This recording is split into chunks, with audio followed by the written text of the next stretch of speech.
Hello guys, welcome back to my channel. और आज महाशिवरात्रि है और आप सभी को इसकी बहुत बहुत हार्दिक शुभकामनाएं। आपके लिए भोले भंडारी सफलता के द्वार खोल दें, आप सभी को अपनी मनचाही चीजें प्राप्त हों गाइस। और गाइस, महाशिवरात्रि के दिन आज व्रत कथा सुनने से बहुत ही लाभ मिलता है और पुण्य की प्राप्ति होती है। इसी कारण हम इस कथा के पाठ का वर्णन आपसे कर रहे हैं, और जिससे कि आपको और हमें इस व्रत का संपूर्ण फल मिले गाइस। महाशिवरात्रि व्रत कथा चित्रभानु नामक एक भील शिकारी की कथा है, जिसने अनजाने में ही शिवरात्रि का व्रत कर लिया। रात पर जागते हुए चित्रभानु ने अनजाने में ही महाशिवरात्रि पर शिव जी के ऊपर बेल के पत्ते चढ़ा दिए और पुण्य के प्राप्त कर लिया उन्होंने, और शिवलोक में स्थान भी पा लिया। महाशिवरात्रि के इस दिन इस कथा का पाठ करने से व्यक्ति के पाप कट जाते हैं और शिवलोक में उसको स्थान प्राप्त हो जाता है। तो गाइज, हम शुरू करते हैं महाशिवरात्रि की कथा। और गाइस, आपको बता दें कि महाशिवरात्रि व्रत में शिव जी की इस कथा का पाठ करना बहुत ही शुभ फलदायी बताया गया है। शिव पुराण में भी इस व्रत की महिमा बताई गई है। शिव पुराण के अनुसार जाने अनजाने में भी अगर कोई मनुष्य या जीव महाशिवरात्रि का व्रत कर लेता है तो वह शिव की कृपा का भागी बन जाता है और उससे यमराज के दूत भी दूर रहते हैं। इसलिए कथा का पाठ हम आपको सुना रहे हैं गाइज। कथा इस प्रकार शुरू होती है। पूर्व काल की बात है। चित्रभानु नामक एक शिकारी था। वह शिकार करके अपने परिवार का पालन पोषण करता था। उस शिकारी पर साहूकार का काफी कर्जा था, लेकिन वह उसका कर्ज समय पर नहीं चुका पाया। फिर साहूकार ने शिकारी को शिव मठ में बंदी बना लिया। जिस दिन उसे बंदी बनाया गया उस दिन शिवरात्रि थी। चतुर्दशी के दिन उसने शिवरात्रि व्रत की कथा सुनी और शाम होते ही साहूकार ने उसे अपने पास बुलाया और ऋण चुकाने के बारे में कहा, परंतु उसके पास कुछ भी पैसा नहीं था। फिर वह शिकार की खोज में निकला। बंदी गृह में रहने के कारण वह बहुत भूखा था। शिकार की तलाश में वह बहुत दूर निकल आया। अंधेरा होने पर उसने जंगल में ही रात बिताने का फैसला किया और एक पेड़ पर चढ़ गया। उस पेड़ के नीचे शिवलिंग था जो बेलपत्र के पत्तों से ढका हुआ था। शिकारी को उसके बारे में जानकारी नहीं थी। पेड़ पर चढ़ते समय उसने जो टहनियां तोड़ी वह शिवलिंग पर गिरती रही। शिकारी का शिवरात्रि का व्रत हो गया और शिवलिंग पर बेलपत्र भी चढ़ गए। रात के समय एक हिरनी पानी पीने तालाब पर आई।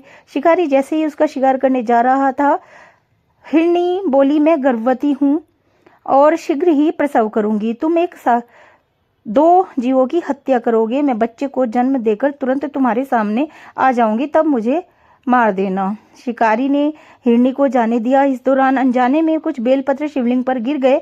इस तरह उसने अनजाने में ही प्रथम प्रहर की पूजा भी संपन्न कर ली। कुछ देर बाद एक हिरनी उधर से निकली। जैसे ही शिकारी उसे मारने के लिए धनुष चढ़ा रहा था तो हिरनी ने विनम्र यह शिकारी, मैं थोड़ी देर पहले ही ऋतु से निर्वत हुई हूँ और कामातुर विहीर्ण हूँ। मैंने अपने प्रिय की तलाश में हूँ। अपने पति से मिलकर मैं तुम्हारे पास आ जाऊंगी। शिकारी ने उसे भी जाने दिया। रात का आखिरी पहर बीत गया था, तब भी कुछ बेलपत्र शिवलिंग पर जा गिरे। ऐसे में शिकारी ने अनजाने में ही अंतिम पहर की पूजा भी कर ली। इस दौरान वह एक हिरनी अपने बच्चों के साथ आई। उसने भी शिकारी से निवेदन किया और शिकारी ने उसे भी जाने दिया। उसके बाद शिकारी के सामने एक हिरन आया। शिकारी ने सोचा, अब तो मैं इसे यहाँ से नहीं जाने दूंगी, इसका शिकार अवश्य करूंगी। तब हिरण ने उसके निवेदन किया कि मुझे कुछ समय के लिए जीवन दान दे दो। शिकारी ने पूरा रात की घटना उस हिरण को सुना दी। तब हिरण ने कहा कि जिस तरह से तीनों पत्नियां प्रतिज्ञाबद्ध होकर गई हैं, मेरी मृत्यु से अपने धर्म का पालन नहीं कर पाएंगी, जैसे तुमने उन्हें विश्वास पात्र मानकर छोड़ा है, मुझे भी जाने दो। मैं भी उन सब के साथ तुम्हारे सामने शीघ्र ही उपस्थित हो जाऊंगा। शिकारी ने उसे भी जाने दिया। इस तरह सुबह हो गई। उपवास, रात्रि जागरण और शिवलिंग पर बेलपत्र चढ़ाने से अनजाने में ही शिवरात्रि की पूजा पूर्ण हो गई। लेकिन अनजाने में हुई पूजा का परिणाम उसे तत्काल मिला। थोड़ी देर बाद हिरण और उसका परिवार शिकारी के सामने आ गया। उन सभी को देखकर शिकारी को बहुत गिलानी हुई और उसने पूरे परिवार को जीवन दान दे दिया। अनजाने में शिवरात्रि व्रत का पालन करने पर भी शिकारी को मोक्ष की प्राप्ति हुई। जब मृत्यु काल में यमदूत जीव को ले जाने आए तो शिवगणों ने उन्हें वापस भेज दिया और उसे शिवलोक ले गए।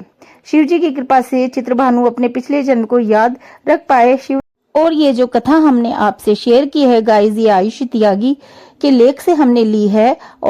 और धर्मशास्त्रों में भी कहा गया है कि महाशिवरात्रि व्रत करने वाले साधक को मोक्ष की प्राप्ति हो जाती है। महाशिवरात्रि क्यों मनाई जाती है और इसके पीछे की पौराणिक घटना क्या है, आइए अब आपको उसकी भी जानकारी देते हैं। और महाशिवरात्रि से जुड़ी पौराणिक कथाओं में से एक आपके साथ शेयर करते हैं गाइस। एक बार माता पार्वती ने भोलेनाथ जी से पूछा कि कौन सा व्रत उन्हें सर्वोत्तम भक्ति और पुण्य प्रदान कर सकता है। तब भोले शंकर ने स्वयं इस पवित्र महाशिवरात्रि के बारे में बताया था। उन्होंने कहा कि फागुन मास में कृष्ण पक्ष की चतुर्दशी की रात मुझे प्रसन्न करती है। इसलिए कहा जाता है कि महाशिवरात्रि के दिन भगवान शिव को प्रसन्न करना बहुत आसान है। इस पर्व से एक और पौराणिक कथा जुड़ी हुई है। इस कथा के अनुसार इस दिन भगवान विष्णु और ब्रह्मा के सामने सबसे पहले शिव करोड़ों सूर्यों के समान प्रभाव वाले ज्योतिर्लिंग के रूप में प्रकट हुए थे।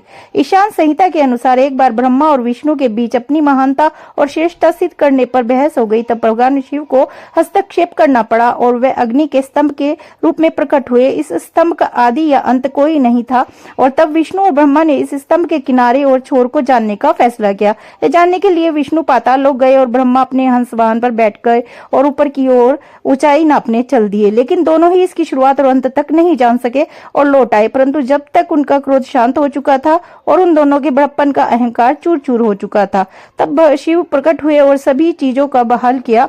ऐसा कहा जाता है कि शिव का यह प्रकटीकरण फागुन कृष्ण चतुर्दशी की रात को हुआ था, इसलिए इस रात को महाशिवरात्रि कहा जाता है। वहीं एक और कथा है के अनुसार भी कहा जाता है कि मां सती के पुनर्जन्म में जब वे माता पार्वती बनी, तब मां पार्वती शिवजी को पति के रूप में प्राप्त करना चाहती थी और उन्होंने शिवजी को प्रसन्न करने के लिए कई जतन किए थे, लेकिन भोलेनाथ प्रसन्न नहीं हुए। जिसके बाद मां पार्वती ने गौरीकुंड में कठिन साधना की और शिवजी को मोह लिया।